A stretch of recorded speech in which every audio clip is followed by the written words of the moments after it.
ជំរាបសួរបងប្អូនទាំងអស់គ្នាថ្ងៃនេះខ្ញុំបានលើកយក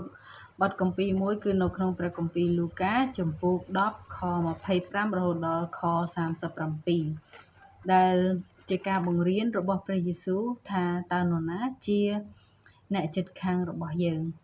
ដូច្នេះខ្ញុំនឹងអានដូចតទៅនេះនៅក្នុងខ25មានបន្ទូលថានៅគ្រានោះមានអ្នកប្រាជ្ញច្បាប់ម្នាក់ឈរឡើងទូលលបងទ្រង់ថាលោកគ្រូតើត្រូវឲ្យខ្ញុំធ្វើដូចម្ដេចដើម្បីឲ្យបានជីវិតអស់កលជានិច្ចព្រះអង្គមានបន្ទូលឆ្លើយថាតើនៅក្នុងក្រឹត្យវិន័យមានចែងអ្វីខ្លះតើអ្នកមើលយល់ដូចម្ដេចអ្នកនោះទូលថាត្រូវស្រឡាញ់ព្រះអម្ចាស់ជាព្រះរបស់អ្នកឲ្យអស់ពីចិត្តអស់ពីព្រលឹងអស់ពីកម្លាំងហើយអស់ពីគំនិតអ្នកព្រមទាំងអ្នកជិតខាងដោយខ្លួនឯងដែរព្រះអង្គមានបន្ទូលតបថាអ្នកបានឆ្លើយត្រូវហើយចូលអ្នកធ្វើដូច្នេះចុះនោះអ្នកនឹងរស់នៅពិតប៉ុន្តែអ្នកនោះចង់សម្ដែងជាថាខ្លួនសុចរិតក៏ទូលសួរទៀតថា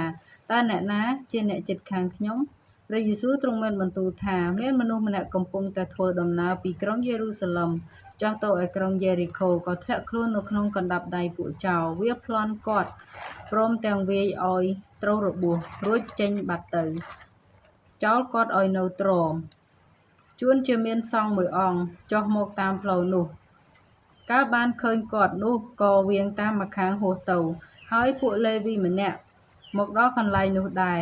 កាលបានឃើញហើយ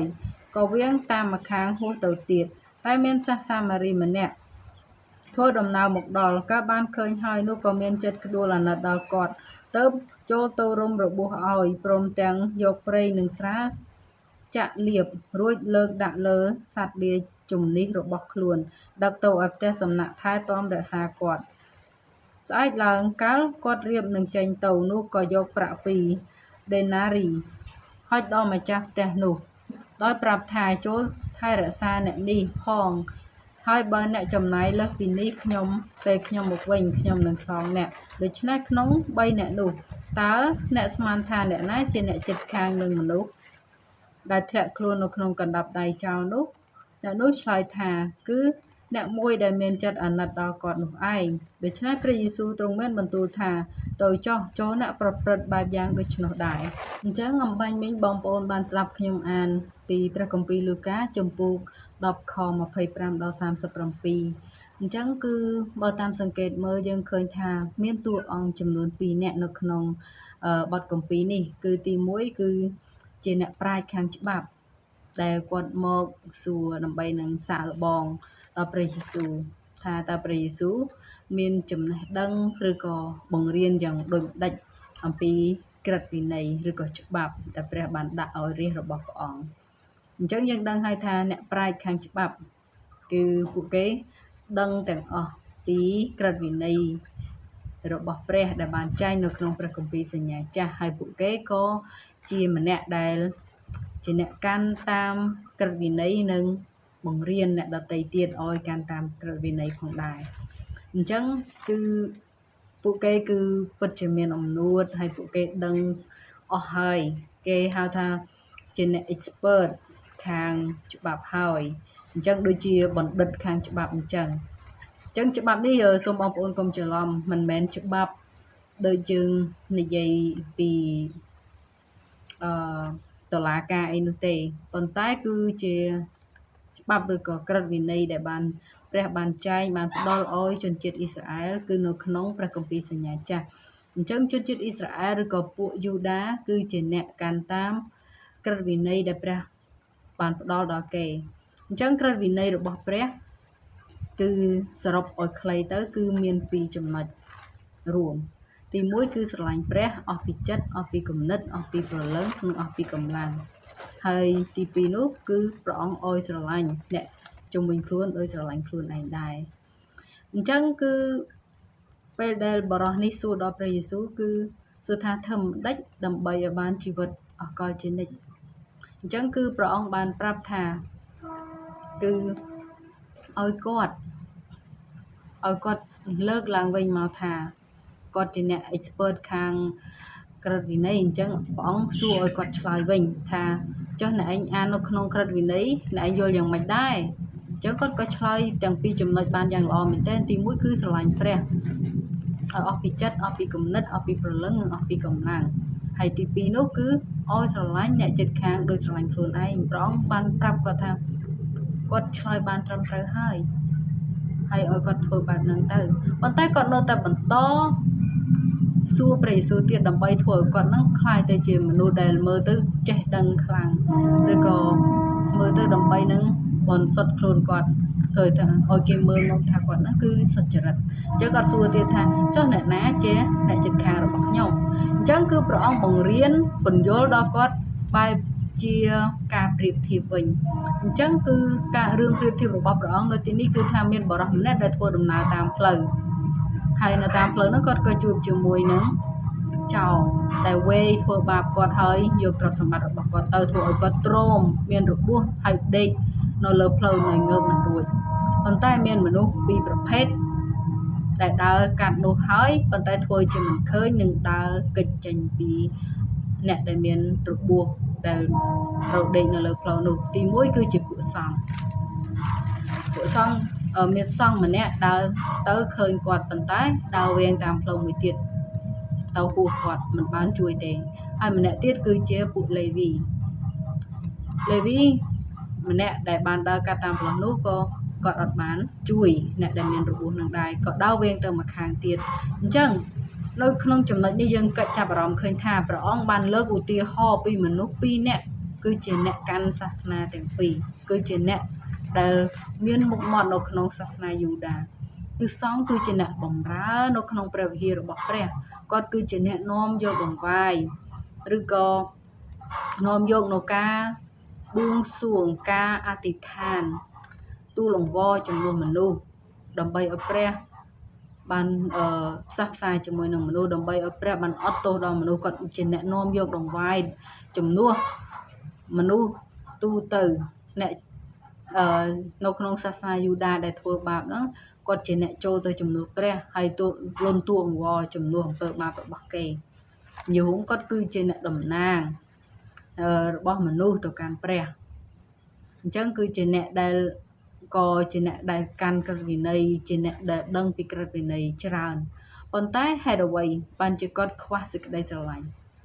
គាត់ចេះបង្រៀនគេពីក្រឹតវិន័យរបស់ព្រះប៉ុន្តែគ្មានសេចក្តីស្រឡាញ់ពេលដែលជួបគេកំពុងតែរងទុក្ខគាត់បែរជាវែងទៅម្ខាងទៀតហើយចំណែកពួកលេវីក៏ដូចគ្នាមិនខុសគ្នានឹងពួកសង្ឃដែលព្រះអង្គបានលើកមកទេគឺពួកលេវីគឺជាអ្នកដែលបម្រើ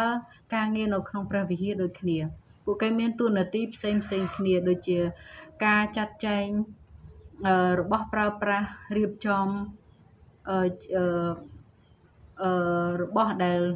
ទុកដាក់នៅក្នុងព្រះវិហារគឺជាពួកគេជាអ្នកយកចិត្តទុកដាក់ហើយមួយទៀតពួកគេជាអ្នកចម្រៀងឬក៏អ្នកភ្លេងឬក៏អ្វីមួយគឺជាអ្នកដែលពាក់ព័ន្ធនៅក្នុងដែលធ្វើការសំខាន់សកម្មនៅក្នុងព្រះវិហារដូចគ្នាប៉ុន្តែហេតុអ្វីបានជាតួអង្គដែលព្រះអង្គលើកមកនេះសុទ្ធតែជាអ្នកកាន់សាសនាហើយ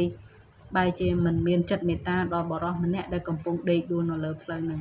អញ្ចឹងគឺនៅទីនេះគឺព្រះអង្គកំពុងតែចង្អុលទៅកាន់បរិសដែលជាអ្នកប្រាជ្ញខាងច្បាប់ថាពួកគេចេះបង្រៀនអ្នកដតីខាងក្រឹតវិន័យប៉ុន្តែខ្លួនពួកគេគឺខ្វះនៅសេចក្តីស្រឡាញ់ដល់អ្នកជិតខាងពួកគេចេះតែបង្រៀនប៉ុន្តែមិនដែលធ្វើតាមនៅអ្វីដែលពួកគេបង្រៀនដល់អ្នកផ្សេងទេពួកគេមានអំនួតដូច្នេះហើយគឺរឿងនេះដែលព្រះអង្គបានលើកមកប្រៀបធៀបបែបនេះគឺដូចជាការផ្ទះកំភ្លៀងទៅដល់អ្នកប្រាជ្ញខាងច្បាប់នឹងអញ្ចឹងគាត់ចង់ធ្វើឲ្យគាត់មើលទៅដូចជាសុចរិតប៉ុន្តែគាត់អត់ដឹងមើលឃើញពីបញ្ហារបស់គាត់ទេថាគាត់គឺជាមនុស្សកំពត់ហ្នឹងគឺជាអ្វីមួយដែលយើងគួរតែប្រុងប្រយ័ត្នដូចគ្នាយើងជាគ្រីស្ទានយើងអាចជាគ្រូកងវិលយើងអាចជាអ្នកផ្សាយដំណឹងល្អយើងអាចជាគ្រូបង្រៀនព្រះបន្ទូលឬក៏បង្រៀននេះបង្រៀននោះប៉ុន្តែយើងចេះបង្រៀនគេប៉ុន្តែយើងខ្លួនឯងជាអ្នកបង្រៀនគេហ្នឹងអត់យកអ្វីដែលយើងបង្រៀនគេយកមកធ្វើទេយើងត្រូវតែប្រយ័ត្នខ្លួនឯងយើងត្រូវតែពិនិត្យមើលខ្លួនឯងថាយើងគឺជាមនុស្សដូចជាអ្នកកាន់សាសនាដែលព្រះអង្គបានលើកមកដូចជាពួកសង្ឃឬក៏ពួកផារីស៊ីឬក៏ដូចជាពួកលេវីនេះដែរទេដែលជាមានមុខមាត់នៅក្នុង ព្រះវិហារឬក្រុមជំនុំរបស់ព្រះជាអ្នកដែលបង្រៀនគេប៉ុន្តែបែរជាជីវិតពិតដែលមិនធ្វើតាមព្រះបន្ទូលរបស់ព្រះសោះយើងប្រយ័ត្នយើងជាគ្រីស្ទានយើងមិនត្រូវខ្លាចជាមនុស្សដែលខ្លាចទៅជាមនុស្សម្នាក់ដែលមានកំពត់ឡើយមនុស្សមានកំពត់គឺជាអ្នកដែលមិនមែនជាអ្នកដែលមិនជឿព្រះប៉ុន្តែបើយើងជាអ្នកជឿព្រះហើយយើងជាមនុស្សមានពុតមានន័យថាយើងអត់មានព្រះទេយើងអត់មានការផ្លាស់ប្រែពិតប្រាកដទេដូច្នេះនៅទីនេះជំនួសឲ្យព្រះយេស៊ូវព្រះអង្គបានលើកមុខមាត់ទៅដល់អ្នកប្រាជ្ញខាងច្បាប់ប៉ុន្តែព្រះអង្គលើកសាច់រឿងដែលប្រៀបធៀបធ្វើឲ្យចាក់ស៊ីជម្រៅទៅដល់ចិត្តរបស់អ្នកប្រាជ្ញខាងច្បាប់ម្នាក់នេះព្រះអង្គបានបង្ហាញចង្អុលបង្ហាញពីបញ្ហាជាមួយនឹងខ្លួនរបស់គាត់ថាគាត់នៅខ្វះអ្វីគឺគាត់ខ្វះសេចក្តីស្រឡាញ់ដូច្នេះមានមនុស្សទី3ដែលដើរកាត់តាមផ្លូវនោះដែលឃើញមនុស្សដែលដេកដួលនោះគាត់ក៏ជួយគាត់មានចិត្តក្ដួលអាណិតហើយគាត់បានជួយលាបប្រេងលាបអីដើម្បីឲ្យបានការឈឺចាប់នោះបានធូរស្រាលបានលើកដាក់លើខ្នងលារបស់គាត់ហើយបាននាំគាត់ទៅនៅផ្ទះសំណាក់ដើម្បីឲ្យបានគេមើលថែដើម្បីឲ្យបានជាហើយគាត់បានចេញថ្លៃមើលថែថ្លៃផ្ទះសំណាក់ទាំងអស់ហូបចុករបស់បរិសម្នាក់នោះទាល់តែគាត់បានជាសះស្បើយដូច្នេះ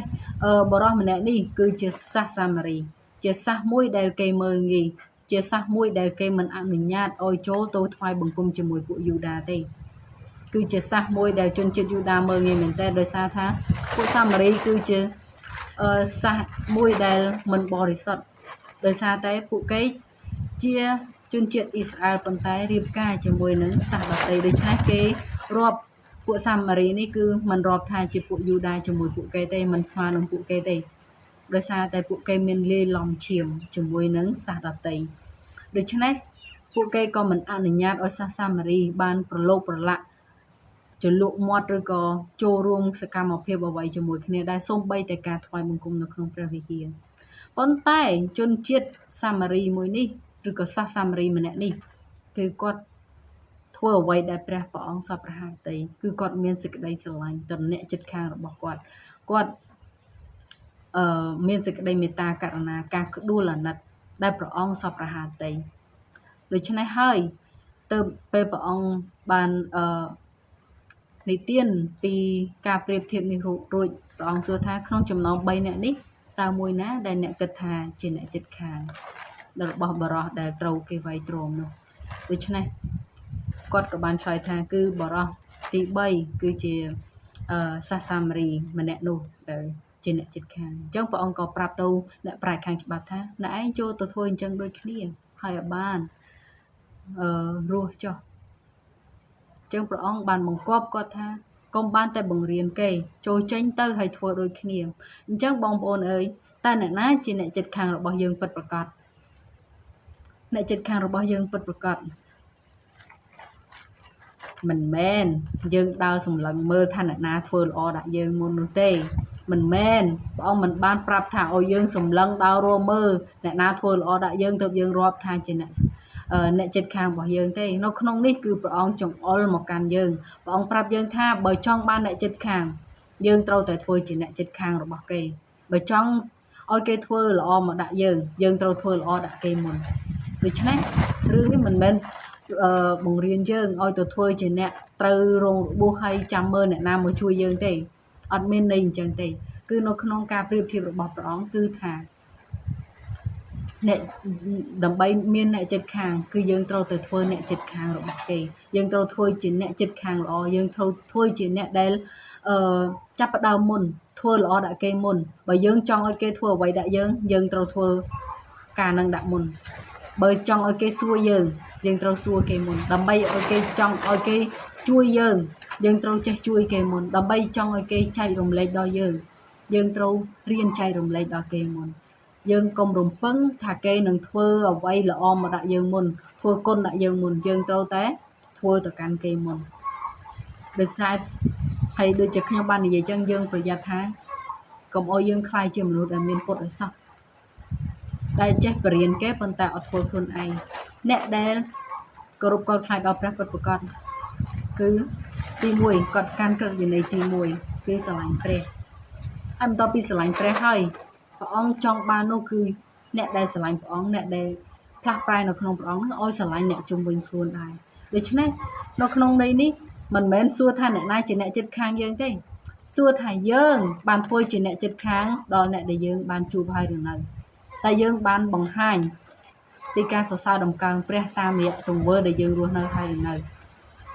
យើងធ្វើជាអ្នកចិត្តខាងដល់គេឬនៅយើងថ្វាយសិរីល្អដល់ព្រះតាមរយៈកិច្ចការដែលយើងធ្វើប្រចាំថ្ងៃដែរឬអត់មិនមែនឲ្យយើងដើរសម្លឹងមើលមនុស្សណាធ្វើល្អដាក់យើងទេតែយើងសម្លឹងមើលថាតើមានអ្នកណាដែលយើងអាចបង្ហាញសេចក្តីស្រឡាញ់របស់ព្រះដល់គេបាន